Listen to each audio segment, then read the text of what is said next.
বলি কোনো কাজকর্ম কি শিখেই পাঠায়নি তোমার মা? আপদ তুলে আমার ঘরে পাঠিয়ে দিয়েছে। হ্যাঁ, কোনো শ্রীসদ নেই কাজের? বিরক্তিকর। এ মা মা, আমার সত্যি একটু কাজ শিখে আসা উচিত ছিল, কিন্তু একটা কাজ আমি খুব ভালো পারি জানেন।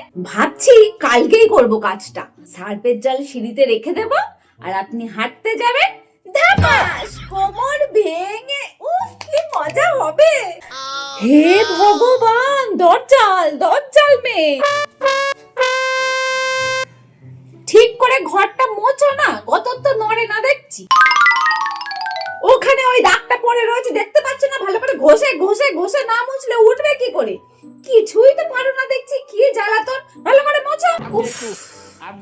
এই নিন ধরুন। अब तू गया बेटा। নিন, শুরু করুন। আপনার গতর তো খুব নড়ে, ওই গতর নড়িয়ে নড়িয়ে মুছে ফেলুন। আমি বরং একটু বসি। ওফ, নিন নিন, শুরু করুন। কত কাজ পড়ে আছে এখনো। এই নিন আপনার চা। এটা চা? এত ঠান্ডা কেন? কোল্ড ড্রিঙ্কস নাকি? যাও চাটা গরম করে নিয়ে আসো। আমি ঠান্ডা চা খেতে পারি না, জানো না? কিন্তু মা, আমি তো এই মাত্রই চা করে ছেঁকে নিয়ে আসলাম। আমি কি মিথ্যা কথা বলছি নাকি? চাটা একটুও গরম নেই। যাও গরম গরম চা নিয়ে আসো। ও, একটুও গরম নেই না? ও মা, ও মা, মা, মা, মা। আমার মুখ পুড়িয়ে দিলে, ও মা, চলে যাচ্ছে। ও, মুখ পুড়িয়ে দিলে গো দজ্জাল বৌমা। কোথায় কি আছো? ও বাবা, কেন?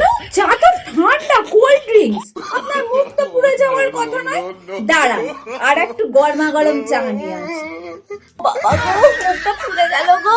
ও বাবু রে, দেখে যা কি করলো তোর বউ। বাবা